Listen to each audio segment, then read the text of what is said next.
sandali ito. Tinataas po namin sa iyo ang aming bagong engineer, si Ate Grace. Lord, guide her, Panginoon. Kayo po ang magbigay sa kanya ng anuman ang desire pa sa puso ng batang ito.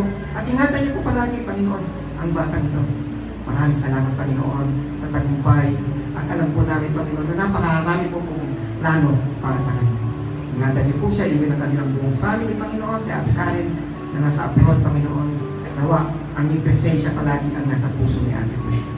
Maraming salamat and guide her, Panginoon, and protect her sa pangalan ni Jesus. Ganun po ang kalusugan ng bawat isa, Panginoon, itinataas po namin sa inyo.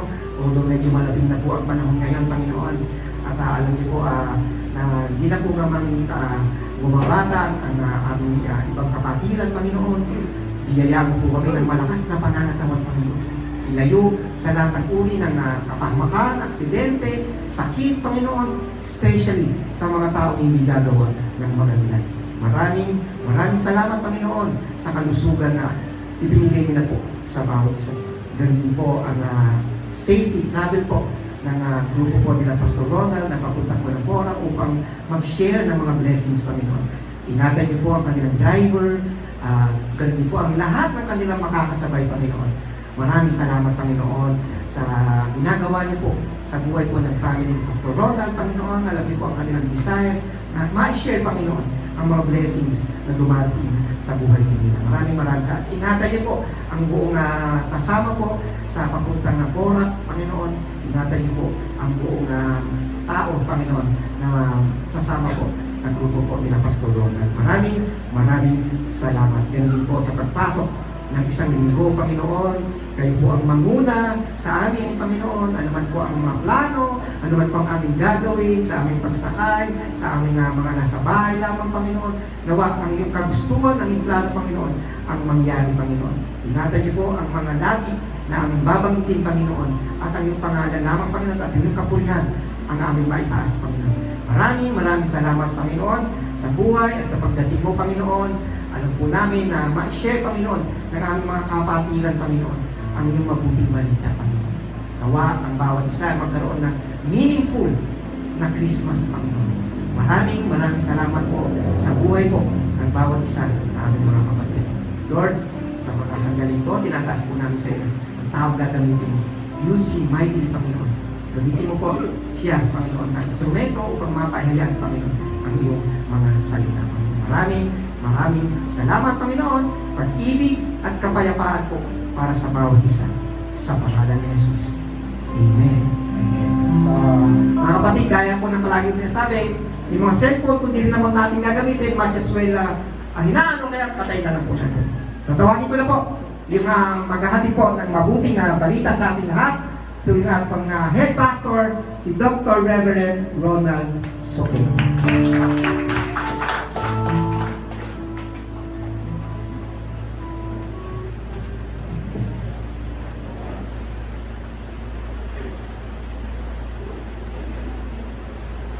Thank you very much, Pastor Ogie.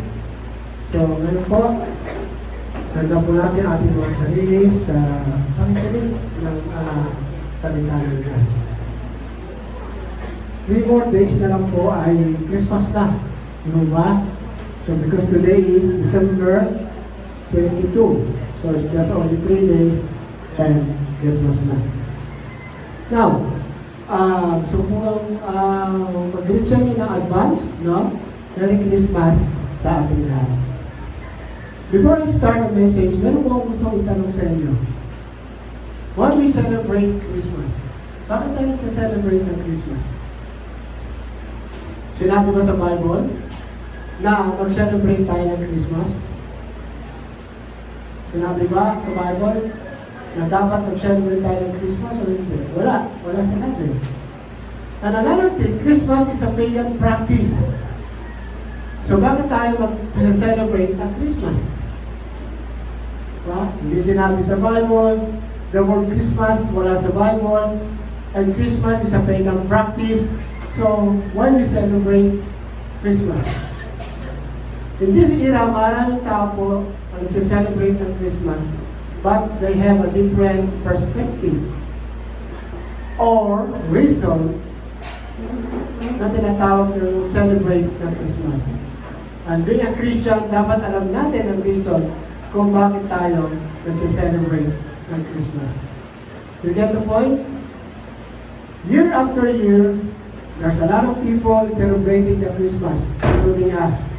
But we, as a believer of Christ, dapat alam natin, bakit tayo nag-celebrate ng Christmas? Because there's a lot of people, meron silang ibang mga konsepto, meron iba silang reason why they celebrate Christmas. At sa umaga nito, ang title po ng ating pong message ay pinamagitan natin the reasons why we should celebrate Christmas. Ano yung reasons na bakit kailangan tayo mag-celebrate ng Christmas?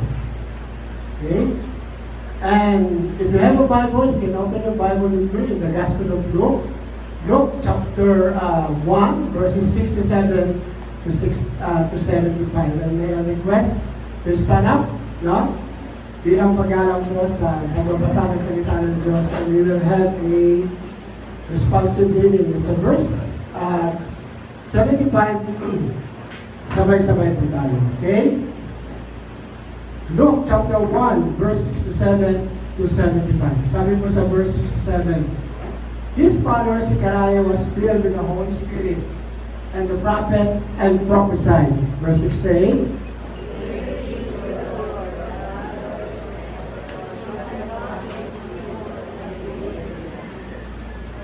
he has raised up a horn of salvation for us in the house of his servant David. 70. 71. Salvation from our enemies and from the hand of all who hate us. Verse 72. Verse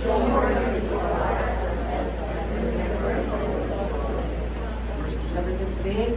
The oath he swore to our father Abraham. 74.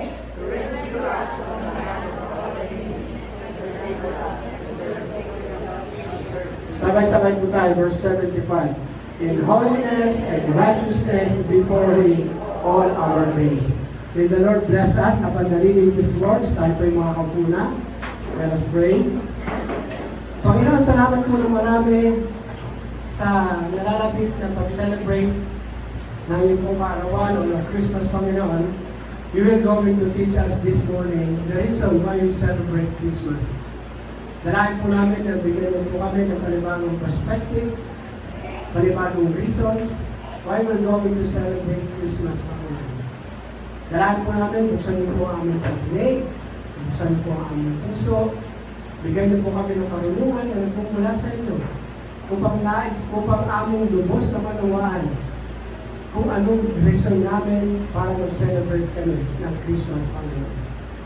Dalangin po din ang iyong lingkod, samahan niyo po ng iyong Santo Espiritu. Bigyan niyo rin po ng wisdom and knowledge na magpahinap ng linaw at maayos ang iyong salita, Panginoon. Sa tulong at gabay ng iyong Santo Espiritu. At pakulan niyo po ng kapayapaan at kayusan ang lugar na ito. Salamat po, Ama, sa pangalan ng Jesus. Amen. Amen. Inasyo pong makita sa ating pong mensahe sa umaga nito ay yung katotohanan. Bakit tayo nag-celebrate ng Christmas? Ano yung totoong reason why the believers, why the Christian celebrate Christmas? Because, like I said while ago, there's a lot of people celebrating the Christmas, but they have a different concept, they have a different reason. The first reason why we celebrate Christmas as a believers of Christ, makikita po natin sa verse 68. Ano pa sabi sa verse 68? Praise be to the Lord, the God of Israel, because He has come and has redeemed His people. The first reason why the believers celebrate Christmas is because Christmas, Christ redeemed us from our sins and punishment. Okay? So that is the first reason kung bakit tayo nag-celebrate ang Christmas. Because Christmas, Christ redeemed us from our sin and punishment. Without Christmas, So, hindi po tayo matutubo sa ating mga kasalanan at sa kaparusahan na dapat natin matikman. Ang background po ng ating passage, ito po ay isang awit ni Zacarias, no? Or si Zechariah, or tinatawag na Song of Zacarias. Sino po itong si Zacariah o si Zacarias? Sino po ito? No? Kasi sa verse pa lang 67 ay siya po ay inintroduce na, no? Kung sino si Zechariah. At si Zechariah po ay tatay ni John the Baptist. There are a few prominent men in the Bible named Zechariah. Marami po, or I think 3 names sa Bible na na-mention sa Bible, yung pangalang Zechariah o Zacarias. No? So itong mga tao po to, one na na-mention po dito sa Bible, kasi minsan nakoconfuse tayo eh. No? Yung pangalang si Paul or si Saul, diba na sa New Testament. Pag nabasa mo sa Old Testament, meron din tinatawag na King Saul. No? Minsan nakoconfuse tayo na there are some other people, yung Christian, nakoconfuse sila. Yung King Saul sa Old Testament at saka yung King, yung sa New Testament na missionary, they are thinking na pareho, but they are different person. No? Here, sa ating pong passage, meron din po 3 klaseng tao na tinatawag sa Bible na pangalan ay Zacarias. Okay? One was Old Testament prophet who prophesied in the day of Haggai who wrote the book of Zechariah. Isa po rito sa Zechariah itong tinatawag, siya po yung sumulat ng book of Zechariah. No? That is the first Old Testament prophet. No? Yung sa Old Testament, sa mga propeta.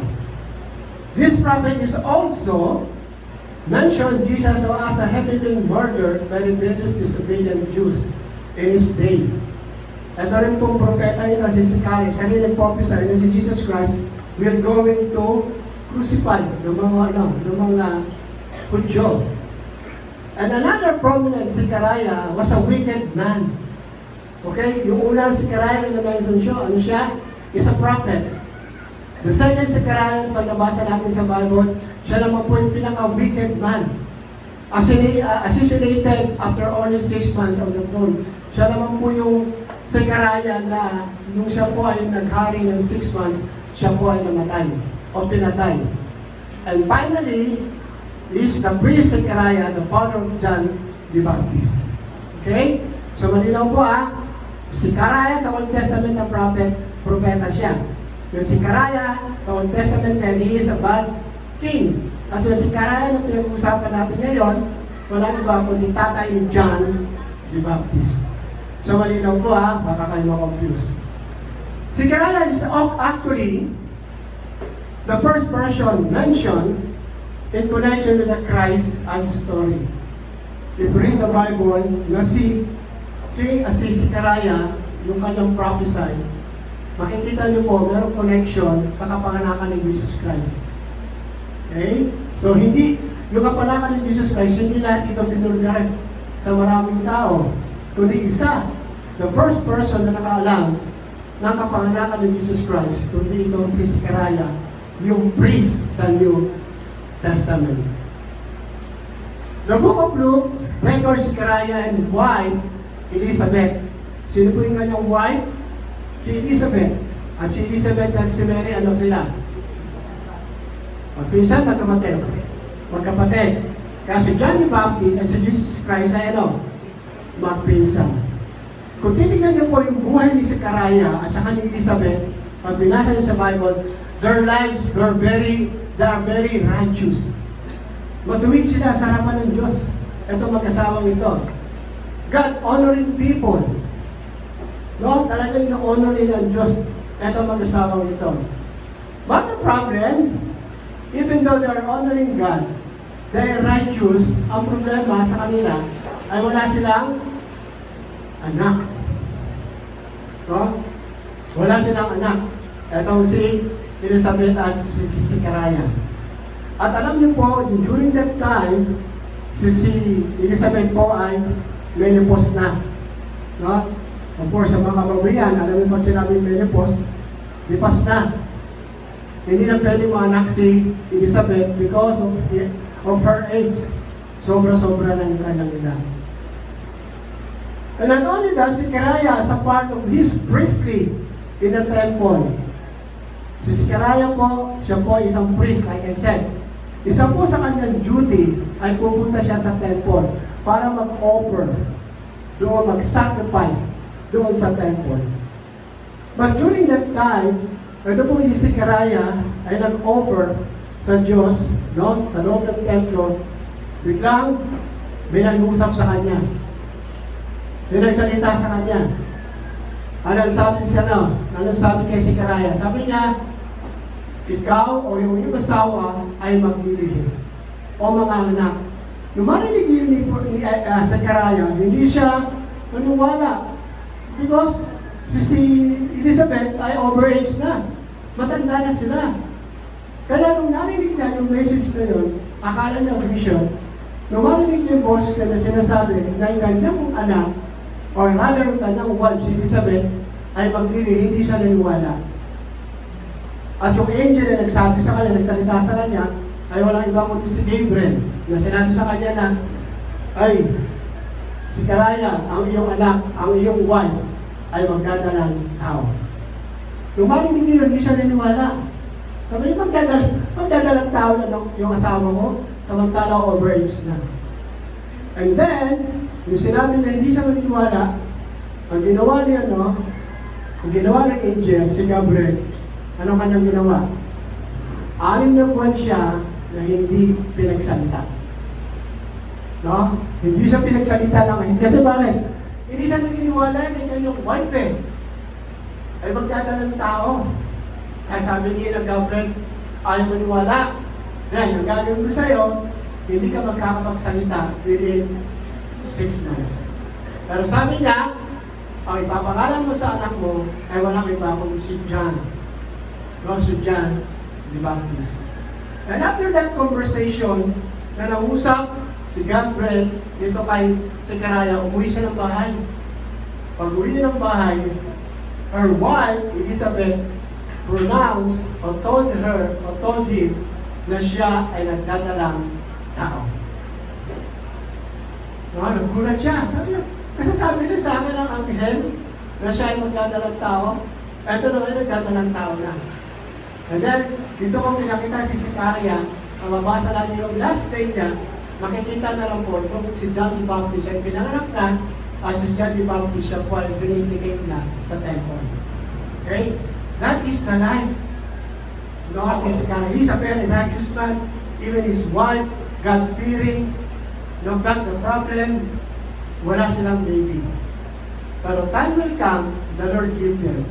Pero maganda rito, yung anak na kanilang magiging anak ni John the Baptist, siya ay tatawagin ng forerunner. Ano po yung sabihin ng forerunner? Siya po ang magpiprepare sa lahat ng gagawin ni Jesus Christ. He's preparing the lives, He's preparing the heart of the people. So then, when Jesus Christ preached the gospel, the heart of the people, those times, are already prepared. Kaya tinawag na forerunner. Yan po si John the Baptist.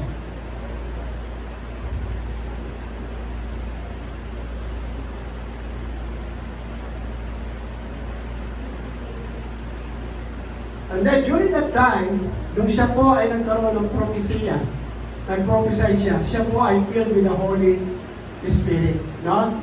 Pag sinabi filled with the Holy Spirit ka, hindi ikaw yung nagsasalita eh. No? The Holy Spirit is the one to speak on behalf of you. No? Tapos ito po yung ating talata, ito yung kanyang sinasabi niya. This is one for prophecy, this is coming from God. Ito ang gustong sabihin ng Diyos about sa atin. During that time, Zechariah, the priest, was very what? He was filled with the Holy Spirit. At kung babalikan po natin ang Luke chapter 1, verse 46 to 56, sino po roon ang umawit naman po tungkol sa bata? Sa Luke chapter 1, verse 46 to 56. If you open your Bible sa Luke chapter 1, verse 46 to 56, Ang umaabot naman po doon ay walang iba kundi si Mary. No? Si magnify ang Diyos ang buhay niya. Kasi bakit? Bilang isang ordinary tao, the Lord used her na para ipanganak ang Savior, si Jesus Christ. Iba yung song ni Mary, iba rin yung song ni Propeta, or sa natin si Zechariah. Para makikita po natin, nandun yung kanilang connection about kay Jesus Christ. At dito, meron po magandang sinabi rito sa doon na si Mary, no? Na yung batang ito na kanyang isisilang, no? Sinabi niya, this is my Redeemer. Kaya kung titignan niyo po, si Mary po, hindi naman siya po yung tagapagligtas eh. Si Mary ang ililigtas ni Jesus Christ. Now, if you read Luke chapter 1, verse 47, no, may Redeemer, no, tagapagligtas. Kasi nangyayari kasi the people thinking na si Mary ang tagapagligtas. No. Ang tagapagligtas ni Mary, walang iba, si Jesus Christ. He is my Redeemer. Kaya sabi ni Mary. Ang tanong dito, sa amin na ito ni Mary, no, sobrang kanyang kagalakan. At sino po yung bata na kanyang isisilang? Of course, alam natin, you don't need to explain this. This very rhetorical question, kung tatalingin ko ba kung sino itong batang ito. Of course, none other, sino po? Si Jesus Christ. Si Jesus Christ po, yung ipapanganak na bata nito, na naroon kayo magiging role, ang batang ito ay sisilang for what purpose? For what reason? He will going to what? Based on our passage, look at our passage. He will going to what? What will going to his people? He will going to redeem. Jesus Christ came in this earth. Jesus Christ became flesh. Jesus Christ, kung bakit mayroong Christmas, because Jesus Christ will going to redeem His people. Sino yung people na yun na tinutukoy? Walang iba kundi ang mga believers. Okay? It is only particular to the believers. It's not for all the people. But it's only exclusive for the believers. Siya yung tinatawag ng mga kanyang people na siya ang magliligtas sa kanyang mga tao, sa kanyang mga anak. The people, or the people or his people. The word redeem, okay, so sabi dyan, the word redeem, tingnan po natin yung redeem na word the word redeem here, from the Greek word, litrosis. Okay? Yan po yung pagka-translate yung salitang redeem sa Greek is litrosis. So what is the meaning of the word redeem? Or litrosis, meaning the act of freeing or releasing. Pag sinabi redeem, ito po yung pagkilos, paggawa, no? Pag-action, kung saan para palayain, para i-release yung tao sa pagka-bandage. So kung ano man na dapat silang palayain. Okay. Katulad ng sinatawag na San Pedro. Yung mga tao na San Pedro, yung mga tao na San Pedro, hindi na po yan sila makakaligtas. Makakaligtas lang sila yung mga tao ito kapag sila isenya elektrika, tapos biglang tumunog ang telepono o nag-brown out, ang mangyayari doon, maliligtas sila. Okay? Ngayon, bukod doon, sa mag-brown out, o matakatawag sa kanila, sinong pwedeng makasave sa kanila? Walang iba kundi ang presidente. Kapag ang presidente tumawag, okay? O huwag na ituloy yung pag-ano dyan, yung pagka cell electrica. Pag tumawag ang presidente, 1 minute or 2 minutes, ititigil yung tinatawag ng pag-sisenda electrica. So ano nangyari? I-redeem ng presidente yung tao. Ganon din yung Kristiyano, ganon din ang mga tao. Ganon din yung kanyang mga anak ng Diyos. Na tayo po ay ni-redeem ng Diyos. No? Niredeem tayo ng Diyos from our guilt. Okay? Sa ating punishment of a sin brought about of my redemption. Okay? Saan tayo niredeem ng Diyos? Unang-una, saan? Sa guilt natin. Because we are sinner. Tapos, sabi daw, the wages of sin, ano raw? Is death. Lahat tayo, okay, tutungo sa kamatayan. Lahat tayo pupunta sa impyerno. Pero ang ginawa ni Jesus Christ, si Jesus Christ ay pinanganak ni Virgin Mary in order to redeem us. Kasi lahat tayo ay talagang, nakatali talaga tayo eh. Na lahat tayo nakadestinate na pupunta sa impyerno. Kaya, ang kailangan doon, maging malaya tayo. Maging free tayo, mai-release tayo. Doon sa bagay na yon. Kasi Jesus Christ, tingnan niyo pa, ang ganda. Si Jesus Christ, na Diyos na katawang tao, ipinanganak ni Virgin Mary. So that's why we have a Christmas. Kung walang Christmas, walang tinatawag na redemption. Kaya merong Christmas, no? Kaya merong redemption because merong Christmas. Kung wala si Christmas na sineselebrate ng mga tao, wala tayong katubusan saan? Sa guilt natin. Kasi all of us are guilty before the Lord. Sabi sa Romans 3:23, lahat tayo hindi nakaabot sa kalwatian ng Diyos.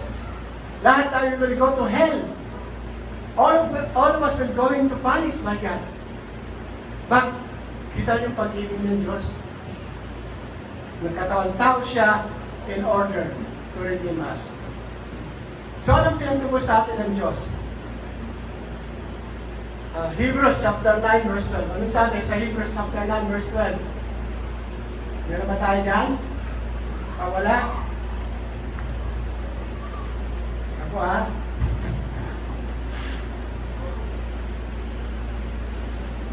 Hebrews chapter 9 verse 12. Ano po sabi? Hebrews chapter 9 verse 12. Sabi po dyan, it did not enter by means of the blood of the goats and calves, but he entered most a holy place once for all by his own blood, having obtained the eternal what? Redemption. Ang katubusan natin sa Diyos, gaano tatagal? Ilang buwan, ilang taon tayo niredeem ng Diyos? It is when? To finish. Walang katapusan. That is eternal redemption from the punishment sa ating mga kasalanan. And just imagine, no? Kung wala palang Christmas, walang redemption.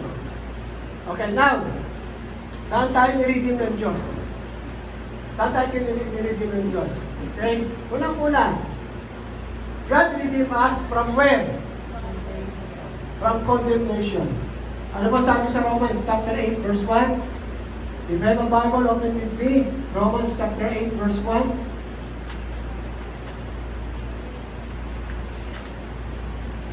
Therefore, there's now no condemnation for those who are in Christ Jesus. Lahat tayo, pag tayo namatay, lahat tayo maharap sa Diyos. No? Ang tao pag namatay, spiritual seconds, maharap pa din sa Diyos. No? Then, bibigyan sa ng judgment. Pero maganda rito sa atin, kapag umarap tayo sa Diyos, kung tayo kinuha ng Diyos, no? Anytime, pag umarap tayo sa Diyos, hindi na tayo hatulan. Okay? Hindi na tayo hatulan. Because of what? Because of the blood of Jesus Christ. No one condemned. Diba? Sa atin sa mundo sa court, pag ikaw nagkasala, ang matinding ngayon, matinding punishment is reclusion perpetua o habang buhay na kamatayan. No? Noon, may electric ka pa, but now, wala na. Pag-arap natin sa Diyos, sasabihin sa atin ni Satanas kay Jesus Christ, patulan mo itong anak mo nito. Kasi bakit? Kasi makasalanan yan. Pero ano sasabihin ng Diyos sa kanya? Hindi. Binili ko lang yan ng aking banal na dugo. So that's why we don't have any condemnation before the Lord. Doon tayo nilipin ng Diyos. Kasi dapat parusahan tayo ng Diyos. Dapat i-condemn tayo ng Diyos eh. No? At ang condemnation ng Diyos, isa lang agad. We were going to where? To hell. Pero sabi ng Diyos, oh, Baba, say that. Wala kang karapatan dyan. Dahil yan, pinatawad ko na. There is no condemnation. Anyone who is in Christ. No? Kaya pag tayo natay, pagharap natin sa Diyos, pasipol-sipol na lang tayo. No, kung ano sumipol, ano? Pasipol-sipol na lang. Kasi pagharap mo sa Diyos, ano pangalan mo? Pedro. Not guilty. Wala ka ng condemnation. Okay? So that's why we have a Christmas. Second is from the curse of the law. Okay? Yung curse of the law, kapag ikaw nagkasala, ang mangyayari doon sa kanila, ikaw agad ay bintay. No? Kamatayan. Alam niyo po, tayo dapat everyday binibintay tayo eh. Dapat binibintay tayo everyday. Because everyday nagkakakuha tayo ng kasalanan. No? Can you imagine, patay ka na, bibitahin ka pa. Patay ka na, bibitahin ka. But, the blood of Jesus Christ, binayaran na yung curse of the Lord. Meaning to say, any guilt, any sin na nagawa natin, no? Sabi ng Diyos, binayaran mo na yung curse of the Lord. No, sa kanila sa Old Testament, no? Prior to sa Old Testament, kapag nagkasala ka sa law, bitay. Diba? So sa mga babae na nakita ng mga ano niya, bitay. Yun yung si Judas, nagkasala, ano nangyari? Bitay. Ganun yung talagang parusa. Because yun ang kanilang law. Pero may Jesus Christ, every day, nagkakasala tayo. Diba? Dapat nilang bitay tayo sa loob ng isang araw. Maraming beses tayo dapat bitayin eh. Kasi pagkagising mo agad sa kama mo, pagbangon mo, galit ka agad doon sa kapitbahay mo. Diba? Pagkagising mo agad, galit ka agad kung kanino. No? So, dapat, puro tayo bitay. That is the guilt. No? That is the curse of the law. Kaya ang ginawa ng Diyos, sige, pinatawad ko na kayo. Nung inalis na ng Diyos, ano inalis ng Diyos sa atin? Saan tayo nilibig ng Diyos? Una saan? Hey, saan tayo ulit nilibig ng Diyos? Adan, sa TV. For what? For where? For, hey, hello! Saan tayo nilibig ng Diyos? Wala sa akin na doon. Where the Lord redeem us from where? Condemnation! Bakit hindi tayo tulad ng Diyos? Not guilty na tayo. At pangalawa tayo nililip ng Diyos saan?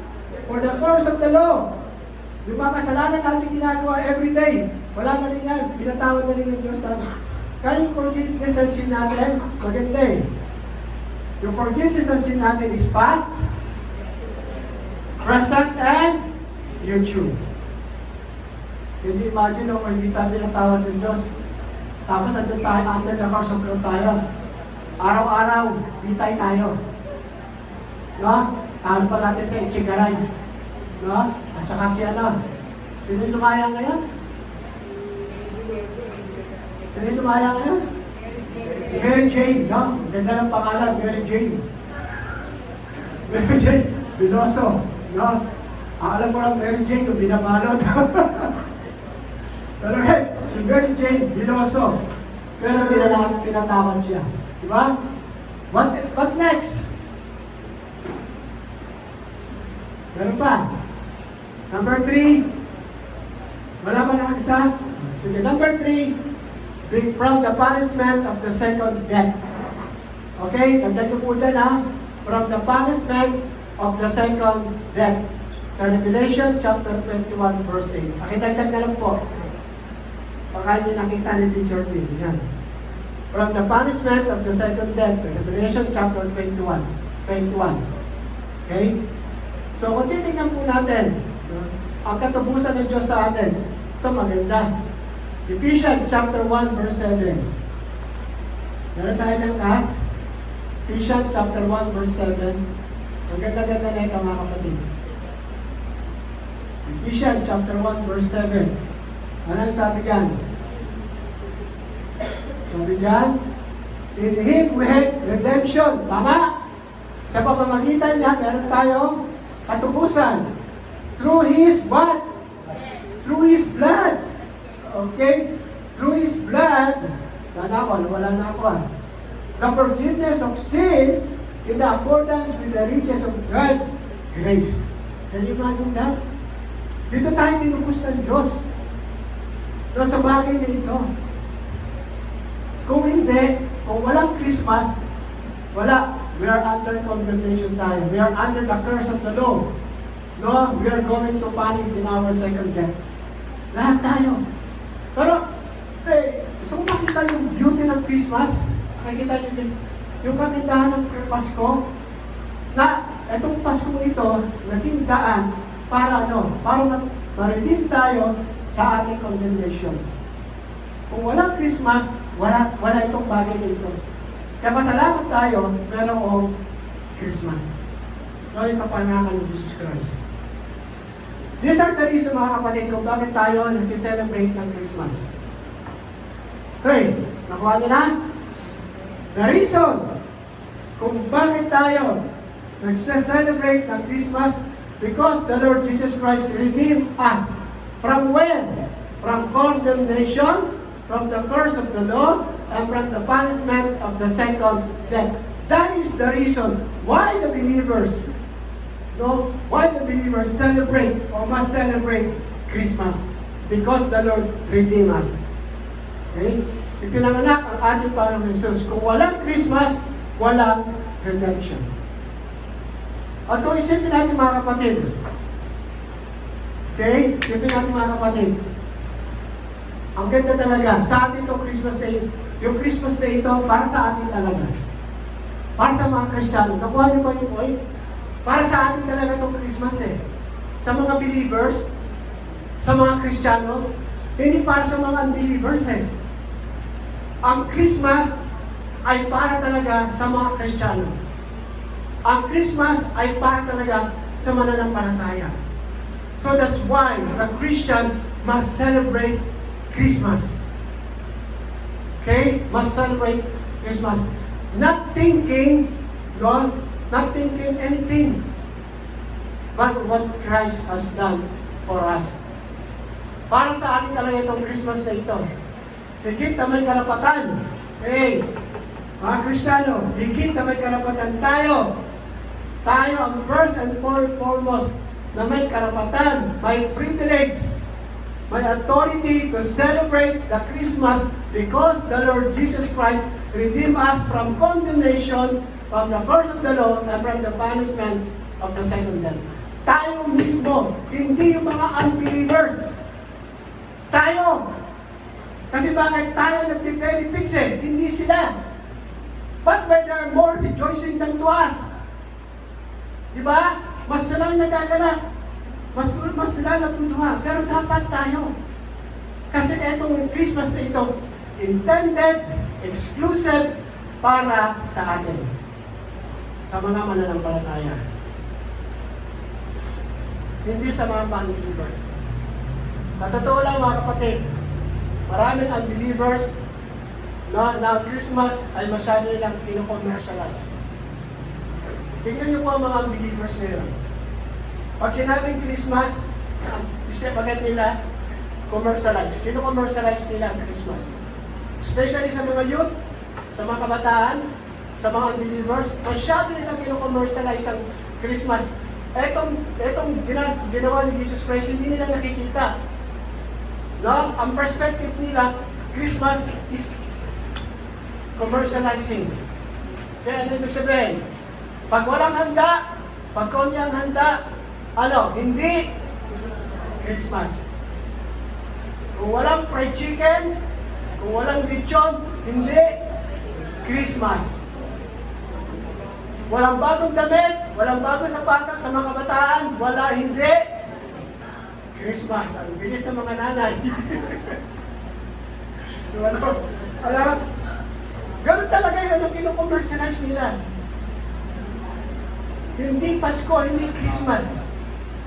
Pero tayo mga Kristiyano, dapat, ito yung makita natin.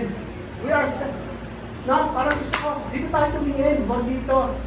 Ito yung maging perspective natin. Pero ang tanong, masama ba maganda ang tanong? Masama ba ang Kristiyano maganda sa Christmas? Of course not.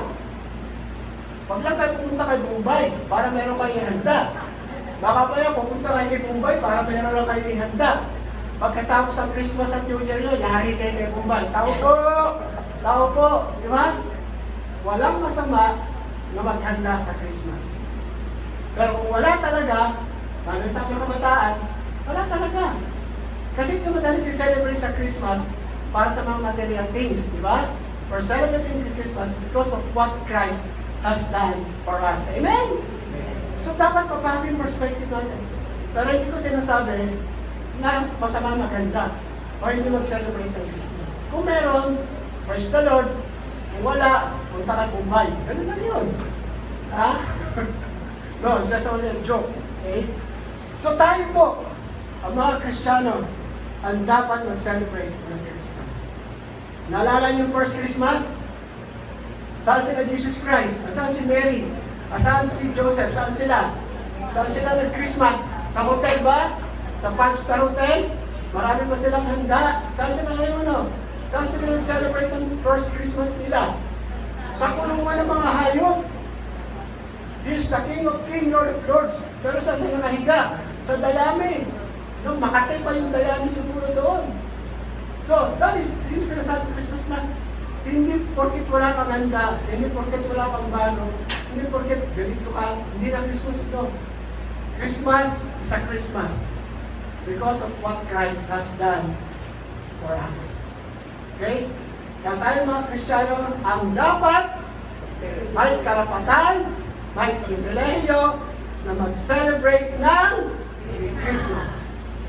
Tayo dapat mag-rejoice, hindi sila. Kaya ano, kung walang material things, okay lang. Diba? So, ganun talaga eh. Pero dapat makita natin yung concept ng ito. Okay, now let's go to the last and second points natin. Second points and the last point natin. Ang bilis ano? Kasi baka mamimili pa kayo sa pag-Christmas natin. Okay. Balik tayo sa ating passage. Luke chapter 1 verse 74 naman tayo. Sabi dyan, the oath he swore to our fathers Abraham. Noon, ang Diyos natin ay nangako sa ating amang Abraham. Ano ang kanyang pangako? Sa verse 74, to rescue us from the hand of our enemies. The second reason why we must celebrate the Christmas is this. Because Christmas, Christ rescued us from our enemies. Kanina, ano yung keyword? Ano yung keyword sa first point natin? Redeem.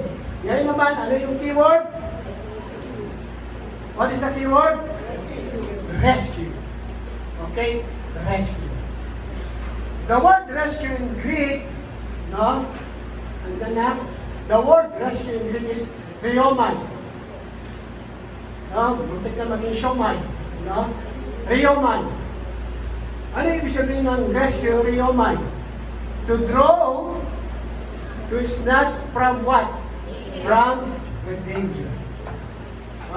From the danger. Katulad po ng isang tao na nalulunod. No? Kapag nalulunod siya, ano nangyayari? You need to snatch him. Kailangan mo siyang punin. So, and that is rescue. Yung taong lumulubog sa kamunoy, pag hindi mo sa kinuha, tuloy-tuloy ang lubog niyan. No? So, pag tuloy-tuloy ang lubog niyan, ano mangyayari sa tao? Tempo, patay siya. So, ano gagawin? Rioman means to what? To draw or to snatch from where? From dangers. No? Ililigtas yan. From dangers. Sa ating mga Kristiyano, once we become a Christian, kailan tayo naging Kristiyano? Sino yung matagal na naging Kristiyano rito? Sino na naka 10 years? 15 years? 20 years? No? Dami na. Tagal na. Hey, listen. The time, the moment when you become a Christian Whether you like it or not, you are engaged in spiritual battle. The time na tumanggap kayo sa Panginoon, nakakilala sa Panginoon, that is the moment, that is the time that you are already engaged in spiritual battle. Every day in our lives, and of course, if you are engaged in spiritual battle, we have an enemies. Saan na tayo kung ililigtas, i-rescue, sabi sa ating passage, sa ating, ano sabi sa ating passage, saan tayo ililigtas sa ating enemies. Di ba? Ililigtas tayo sa ating kaaway o kalaban. Tignan yung katabi nyo, kaaway nyo ba yun o kalaban? Hopefully, hindi naman. Wala. No, wala. Wala dito. Wala. Absent. Wala dito, pastor. Wala, no? So, our enemies. So, we are engaged. No? The very spiritual battle, we are engaged spiritual. Meron tayong enemies. We are in danger. Mga kapatid, every day, we are in danger. Sa pangalan tayo. And the Lord wanted us to rescue from the danger na ating kinaharap. Ang tanong, who are our enemies in our daily lives? Sino yung kaaway natin? Tingin niyo, sino kaaway natin? Yung asawa natin? Ano? Kapitbahay natin? Yung biyanan natin o manugang natin? No? Bakit talaga yung biyanan tsaka manugang magkaaway talaga yun? Madalas ano? Kaya swerte si Eva tsaka si Anan eh. Wala silang ano? Wala silang biyanan ba manugang? Wala silang manugang. Kaya swerte sila. Diba? Pero, meron po tayong enemies na dapat natin makita. Sino yung mga enemies natin na dapat na i-rescue tayo ng Diyos? Unang-una, number 1 is what? Atikas. Sino yung number 1? Nakaaway natin. No? Unang-una ay walang iba kundi meron ka dyan na number 1? Yan, number 1. Number 1, kaaway natin, no? Walang iba kundi si Satan. Number 1 na ating enemies o enemy ay si Satan. Okay? Kaaway ng Kristiyano yan. Si Satan. No? Si Satan ang una nating kalaban.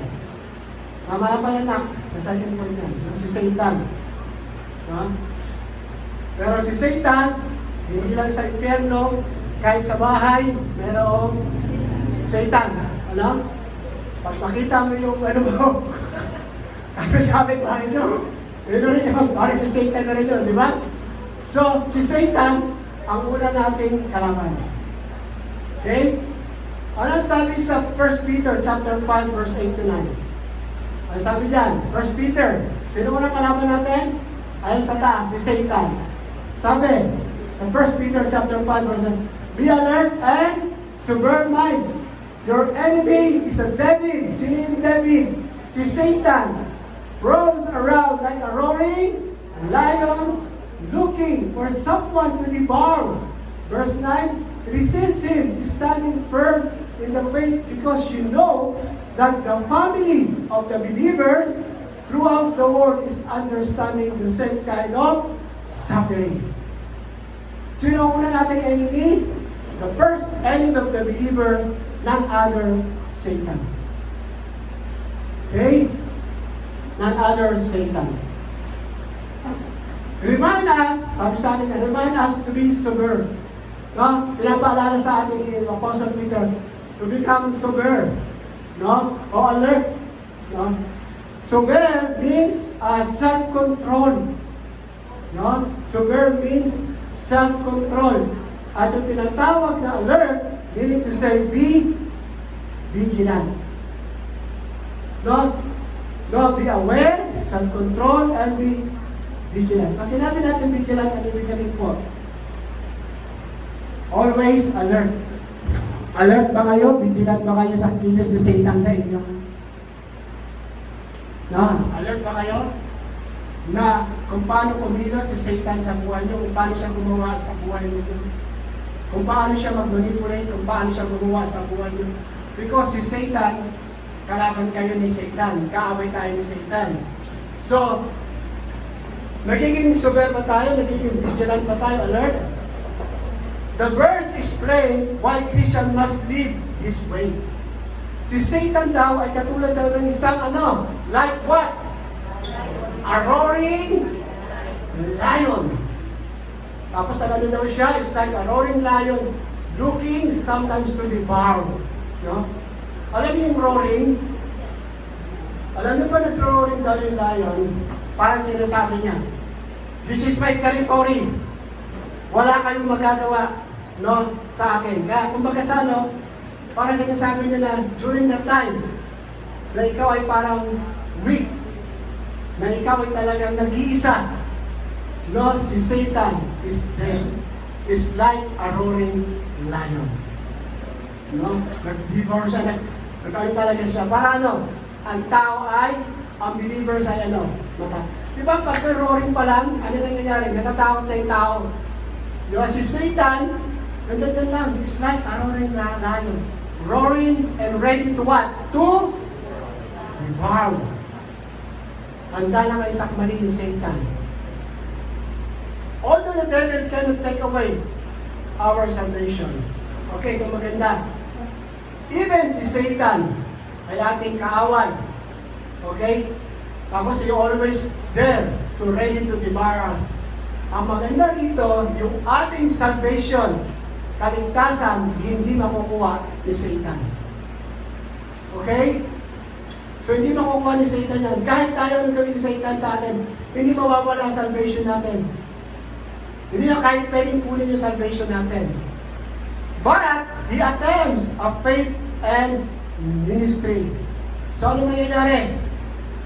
Ang mangyayari dito, sisirain niya yung ating faith and ministry. Okay? Hindi kayang kunin ni Satan yung ating salvation. Para dadalahin, ang i-attempt niya sa'yo, yung iyong faith. At saka yung ministry mo. Yung faith, talagang pahihinahin ni Satan yung faith mo eh. Kasi ayaw ni Satan ng mga believers mag-grow sa faith. Kaya gagawin ni Satan, pahihinahin yung faith natin. Diba? Sa pamamagitan kung may mga trials, problema, mga temptation, pag dumating yung point na yan, yung trials and problema, promise na yan, yung faith natin nadidrain. Yung faith natin humihina. And the more na humihina yung faith natin, the more si Satan natuwan-tuwa. No? Tuwan-tuwa si Satan pag yung ating faith humihina. Okay? And not only that, even the ministry. Alam niyo ba kung yung pastor ang nagre-resign every day sa ministry? If you look the record, no? Sa internet, ang daming pastor ang nagre-resign sa ministry. Bakit? Dahil sa hirap ng pastor. Okay? Ang pastor talaga dumadaan talaga sa mga pagsubok, sa mga paghihirap. Walang pastor na hindi dumaan sa paghihirap. Kaya tandaan nyo, walang anak ng pastor o bihira sa anak ng pastor ang nais na maging pastor. Bakit? Kasi nakita ng kanyang anak kung gaano kahirap na maging pastor. Okay? Yung ministry. No? Kapag tayo, yung ministry natin ay talagang parang kaya mo hindi na-grow. We want to give up. Yan ang ina-atake ni Satan. Salvation, hindi makukuha. Pero yung faith niya, at faith natin, pahinaan niya, even ng ministry. His scheme, seek to shake our trust in God. Yung ating trust sa Diyos, pahinaan niya.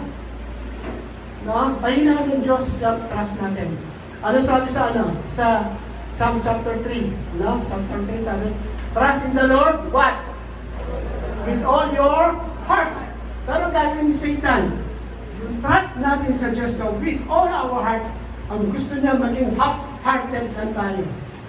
Ang gusto niya maging 1/4 lang tayo. Yan ang aatakihin sa atin ni Satan. Yung faith natin, yung ministry natin, yung trust natin sa Diyos. Diba? Minsan parang gusto natin tumibag. Minsan parang gusto natin bumigay. Meron pa bang Diyos? Kaya minsan gusto ko puntahan yung Waymaker. Ano yung lyrics ng Waymaker? Di ba? Waymaker para bang kahit hindi mo siya nararamdaman, tama ba? Kahit hindi mo siya nakikita, pero ano nangyayari? He is what? He is working. Kapatid, if you walk in the valley of darkness, pakiramdam nyo hindi nyo kasama ang Diyos. Pakiramdam nyo hindi nyo hindi pinaririnig ng Diyos yung panalangin nyo. Pakiramdam nyo walang Diyos. And that is the time na umaatake si Satan sa'yo. Kasi sinabi ng be sober and what? Vigilant. Kasi that is the time. Kung kailan ka mahina, kung kailan ka may problema, kung kailan ka may pagsubok, Satan will come to attack you. Sabi ng gawin ng Kristiyano, pag humina yung Kristiyano, hindi mo na makita sa church. Hindi mo na makita sa prayer meeting. Hindi mo na si Satan, tuwan-tuwa. Anong palakpak yan? Kasi bakit? Nawawalan siya ng trust sa Diyos. Yung faith niya, paligay-talig. No? Yun ang gusto ni Satan. Pero salvation, hindi na po makukuha ni Satan sa atin. Affects our submission to Him. Ito yung pagpapasakop sa Diyos. And destroy our testimony. Ang gagawin ni Satan, yung testimony natin, sisirain niya. Di ba? Ano sabi sa Bible? Christian is the light and the salt of the earth. Ano gagawin ni Satan? No, para hindi ka maka-influensya ng kapitbahay. Hindi ka maka-influensya ng mga tao para ilapit sa Diyos. Sisirain ni Satan yung testimony. And that is the way, and that is the scheme, that is the attack ni Satan sa atin. Because Satan is our enemy. Every day, Satan is very active. Satan is always working to us, against us. Sabi nga nila, can you imagine sabi nila, sa isang Kristiyano, how Satan, paano matak si Satan? Inatake. Diba? Ilang beses? Marami siguro. Can you imagine, sa pastor, gaano matak si Satan? Kapag ikaw pastor, kapag ikaw leader ng church, siguro kung may mga legion na ipapadala si Satan sa mga pastor, legion ang ipapadala. Alam niyo yung legion? Number of legion is 1,000. Kaya ang hirap maging pastor, ang hirap maging leader. No? Kasi ang umaatake sa'yo, hindi lang isa, hindi lang dalawa, hindi tatlo. Legions. No? Ang umaatake. That is our enemy. Kaya nga tayo kung may problema, yung tayo pagsubok, kapit lang ng Diyos. Trust lang sa Diyos. Kaya nga sinasabi natin, minsan sa prayer natin, Lord, ayoko na ako'y kumapit sa iyo. Kasi bakit? Baka tayo ay makabitaw. Pero sinasabi na sa prayer natin, Lord, kayo ang kumapit sa akin. Kasi kung ako makapit sa iyo, baka ako makabitaw. That is the attack of Satan. Okay. Are you alert? Are you vigilant? Are you sober? How Satan attack you? In every day? Sa umaga pa lang, I tell you, Satan is going to attack you. No? Minsan sa mag-asawa, ang ganda ng gising. Mamamaya, away na yan. Away na yan. Ano? Tapos sabi ng asawa, ikaw na magsimba. Hindi na, ikaw na lang. Di ba? Kaya yung atake ni Satan. No? Naalala ko noon. Nung bago asawa kami ni aking wife. No? Tawag dito, mag-funeral service ako. Nung mag-funeral service ako, nawala yung sapatos ko. Nalapot na yung sapatos ko. No? Alam niyo po kung sensitive lang kayo, Satan is really ano yan sweeting, no? Talagang, clever si Satan. So that's why we need to become sober. Kapag may problema, sige lang. No? Ako, personally, I'm standing right now, parang ayoko Kasi sinasabi ko, baka hinalin ako, baka atakihin ako. Pero sinasabi ko sa verse sa Bible, I can do all things through Christ. Sinasabi niyo sa Philippines. No? Ako ayoko sana mag-preach. Kasi bakit? Natatakot ako, baka may atakihin ako. Natatakot ako, baka sobrang pagod ko. Sisigaw sa Kasi very passionate ako nag-preach So, sa isip, sinasabi ni Billy Graham, ang battlefield natin, nasa utak.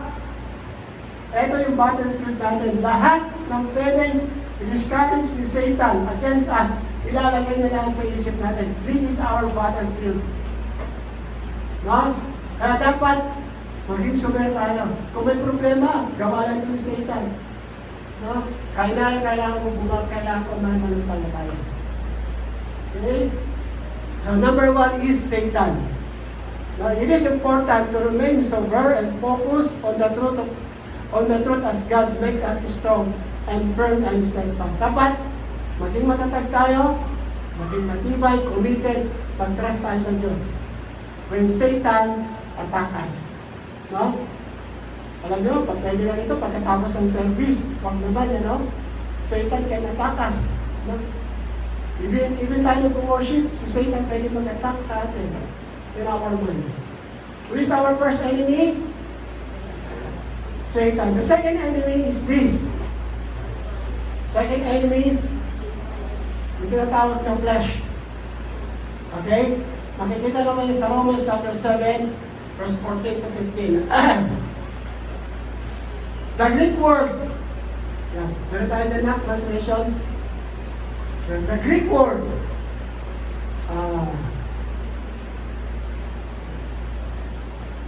the Greek word,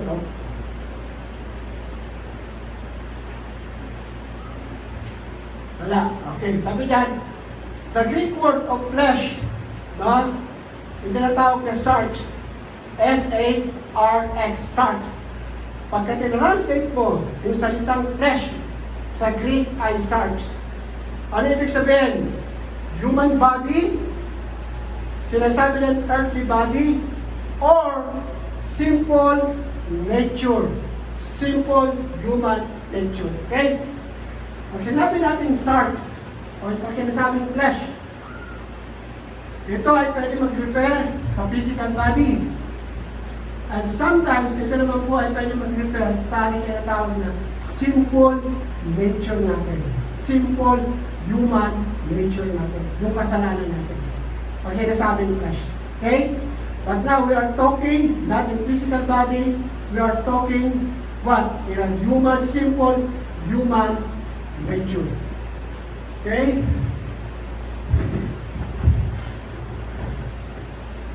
Paul described a carnal craving of a simple impulse. Mga kapatid, yung nagkasala si Eva at si Adan, ang kinurse ng Panginoon Diyos, kasama po yung ating physical body. Ang-curse yan, pati yung lupa. Kasi bakit? Ang tao ay galing saan? Sa alabok. Okay? This simple human nature must be resisted and put death continually through the power of the Holy Spirit. Ito po yung tinatawag na human nature natin. Simple human nature. Unang-una is this, na dapat ito ay patayin natin. Mawala sa pagkatao natin. No? Ano yung unang-una na? Unang-una, sexual immorality. That is a simple human nature. Kasalanan po yan. No? Yung simple human sexual immorality. So that is our enemy. Sabi nga nila, hindi lang si Satan ang matinding kalaban natin, kundi yung ating sarili. No? At itong simple human nature na ito, ayan po sila, yung sexual immorality, impurity, debauchery, witchcraft, hatred, discourse, jealousy, pitch rage, what else? Self-ambition, dissension, faction, envy, drunkenness, and orgies. Yan po yung mga simple kaaway natin yan. No? Ano sabi ng Apostle Paul? Yung mga bagay na gusto niyo gawin ay hindi niya magawa. Pero yung mga bagay na ayaw niyong gawin ay ano? Yun ang kanyang nagagawa.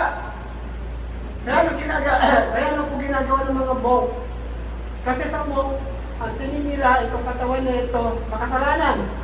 Pag ginagawa nila, lumalayo sila, pumupunta sila ng mundo. Yung ibang tao naman, ang tingin nila, itong body na ito ay simple nature. Sinusugatan nila. Kasi pakaram nila makasalanan ito. Hindi dapat mabuhay, no. ang human simple nature ay nasa atin eh. Because even though na tayo po ay nakakilala sa Panginoon, doon pa rin yung corrupt ng ating body. Di ba? Yung tinatawag na, balik tayo ulit na sexual immorality. Di ba? That's gusto ng flesh yan. Impurity. Di ba? Debauchery. Witchcraft. Yung witchcraft, ito yung mga mangkukulam.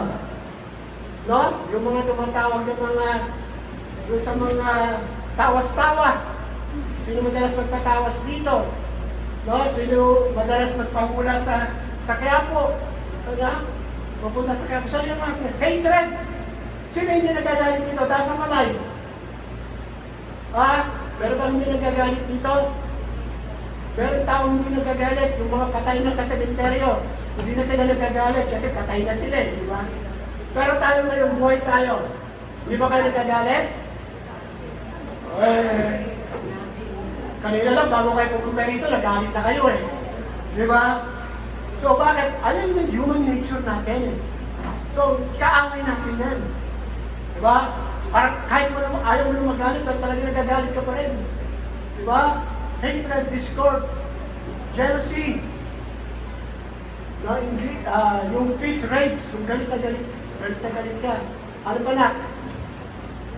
Meron pa na? Kas? Ano pa?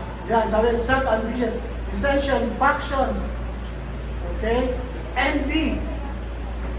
Yung faction, mga kapatid, is this. Kapag sa church, naroon faction, ibig sabihin, dito ako rito. Dapat ang church ay may unity. Doon sa mga nag-create ng faction sa loob, hindi yan galing sa Panginoon. That is a human, simple nature. Yung envy, yung inggit. No? So, maraming tao na inggit. Pag yung mga tao ay umaangat sa buhay, umaasenso. Tayo mga Kristiyano, kapag yung ating mga kapatiran, umaasenso, umaangat sa buhay, hindi tayo dapat mainggit. Dapat matuwa tayo dahil sa kanilang nararating, sa kanilang nararanasan. Amen? No? Pag sinabi, nainggit ikaw, parang sige, mas dadaigin pa kita. Diba? Kung mamili ka ng maliit na TV, bibili ko na mas malaki. Diba? Kung naganda, kung nagkatay ka ng isang baboy, 2 baboy ako. No? So, yung envy. Then, drunkenness. Okay? Isa ba ba uminom? Isa ba uminom? Hindi. Ba't wala sumasagot ang manginginom? Hindi po. Hindi. Hindi masama uminom. Ang masama ay magpakalasing. Okay? Orgies. Ito yung mga observe yung mga kapatid in everyday lives natin. Yan tumatakbo sa atin yun eh. Pero ano meron tayo? Sa Galatians 5:20. We have a fruit of the Holy Spirit. Naglalaban sila. Diba? Love. Hatred. Sinusundin mo yung love o hatred.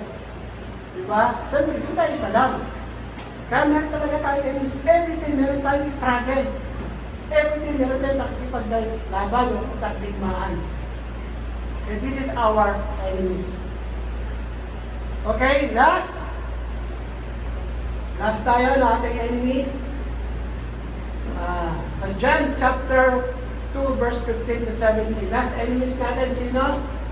World. Yung mundo. Okay. Pag sinabing world, no, sa Greek, ang tawag ng cosmos. No? Hindi tayo galit sa world, sa cosmos, yung pinakamundo. No. Yung world na tinutukoy dito, the system of the world. Hindi yung pinaka-world mismo. Kasi pag sinabing world, ito yung cosmos, yung mundo mismo. But we are talking here, the world, yung tinatawag na system ng mundo. In this statement of our Lord Jesus Christ, sa John 1 chapter 2, verse 15 to 17, God proclaimed that He is a jealous God and He is not accept the half-hearted. No, kaya sinabi ni Jesus Christ dyan, yung statement na yan, ang Diyos, He is a jealous God. Ano sabi niya? I am the God of jealous. Ang gusto niya, ano sabi sa Great Commandment, first love your God with all your heart, with all your soul. Kapag yung ating heart ay may kahati ang Diyos, yung sistema ng mundo, ang Diyos nagsiselos.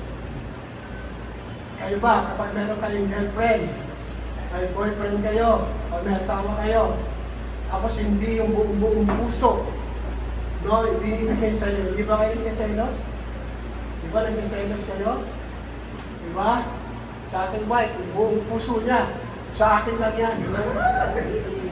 At yung buong puso ko, sa kanya lang din. Of course, siyempre, giving na sa Panginoon yun, di ba? Sa Panginoon. Meaning to say, God is a jealous God. Talking about the system of the world is this. Ano po yung tinatawag na system of the world? Immoral. Ang mundo ngayon, tignan nyo, there's a lot of immoral. Di ba? Same-sex marriage. Di ba? It's very rampant. Sa Canada, sa ibang bansa, tanggap na nila yung same-sex marriage. Kaya dito sa Pilipinas, hindi pa kaya problem eh. Kaya usapan namin, ng ating pamilya, aking mga anak, pag tinanggap tayo dito sa Pilipinas yung same-sex marriage, hindi na ako kukuha ng license para magpakasal o magkasal. Kasi kapag ikaw yung pastor na lumapit sa'yo, nagpapakasal ng same-sex marriage, hindi mo pinakasal, hindi mo sila kinasal, may kaso ka. Very rampant. No? Immoral. No? Meron ng isang bansa, I heard, mag-asawa nagpapalitan, swapping. Kalimutan ko yung kalimutan ko yung bansa dito. Asawa mo, pahiram mo sa akin. Asawa mo, pahiram mo sa akin. Swapping. That is immoral. In the sense of that, but that is the system of the world.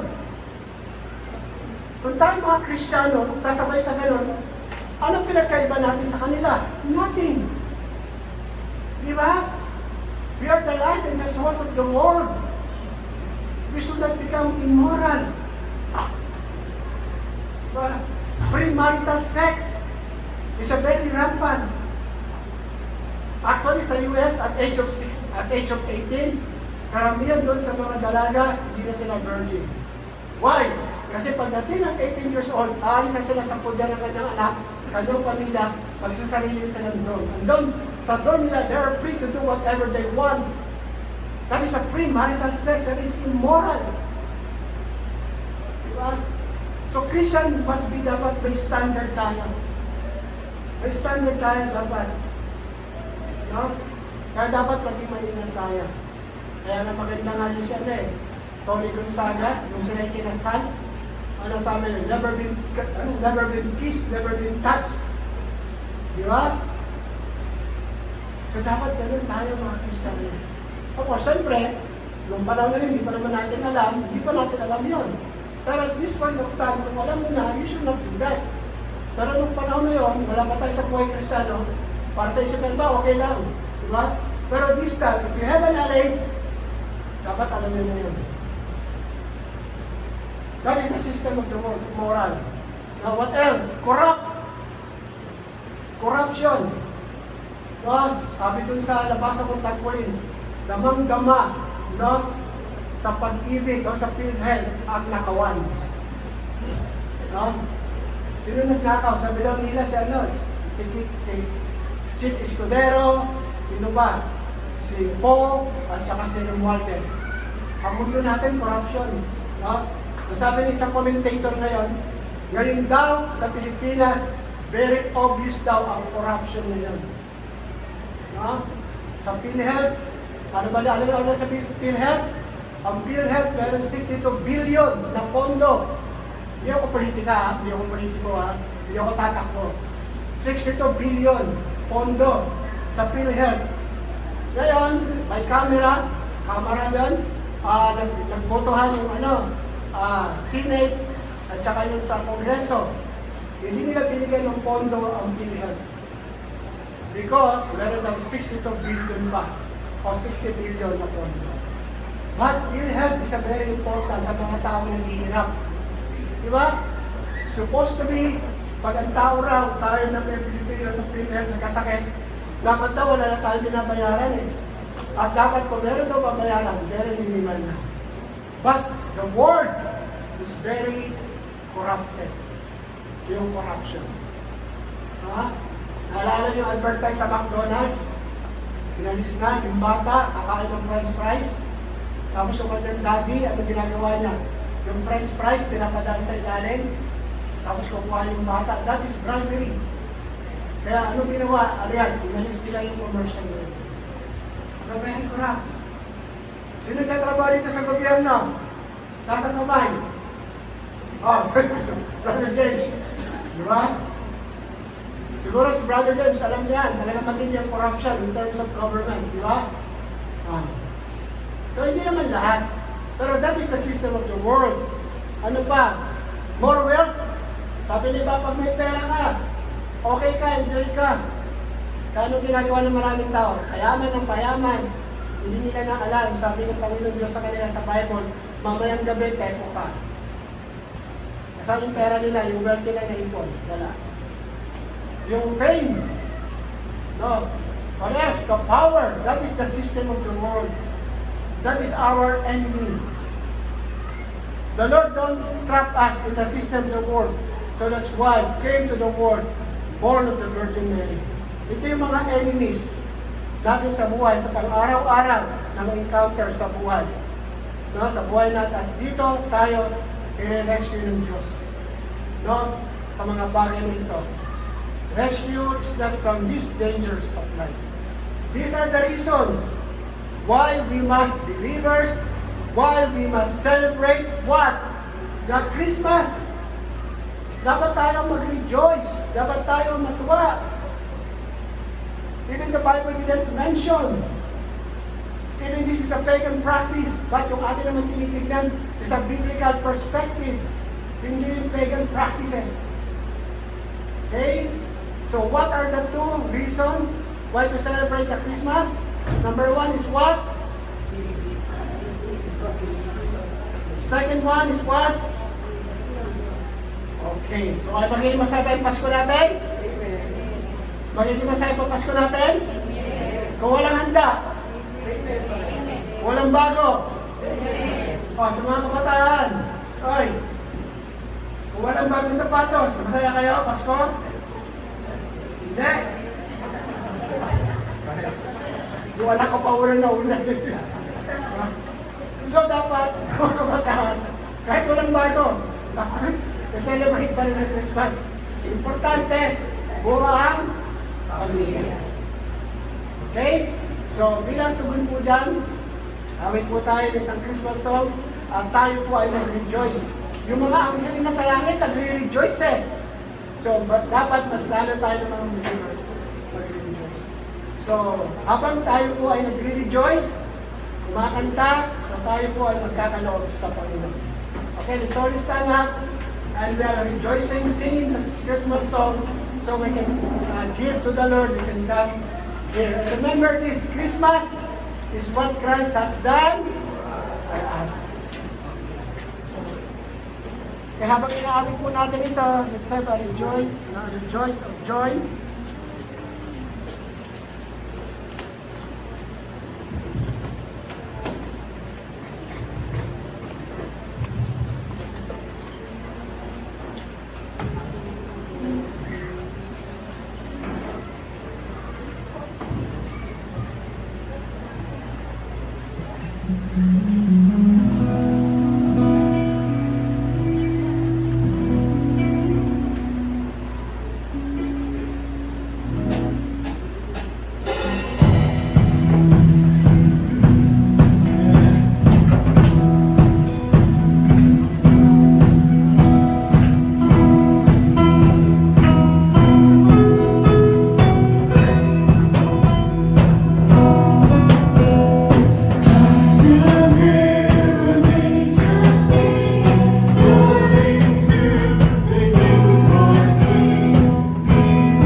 ninyo ng buong-buo ang iyong mga isampung bahagi sa tahanan ng Diyos upang matugunan ang pangangailangan sa aming tahanan.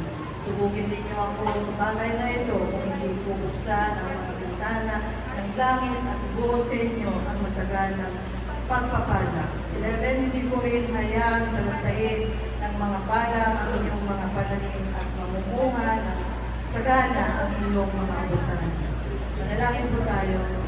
Aming Diyos na makapangyarihan sa lahat, maraming pong salamat sa umakang ito, Panginoon, at kami nakarating dito sa iyong tahanan upang papurihan ka, Panginoon, at pasalamatan, O God. Thank you, Lord, sa umakang ito, sa iyong kabutihan, sa iyong katapatan po sa amin. Lord, Panginoon, maraming salamat. Lord, sa tinataas po namin ang aming kapo, Panginoon, sa umagang ito. Kayo po magbalik sa kanila ng siksik, bibig at umapaw, at magamit po ito sa iyong tahanan, sa iyong ubasan, at ang manggagawa, Panginoon. At salamat din po, Lord, sa iyong salita, aming Panginoon, sa umagang ito. Lord, sa iyong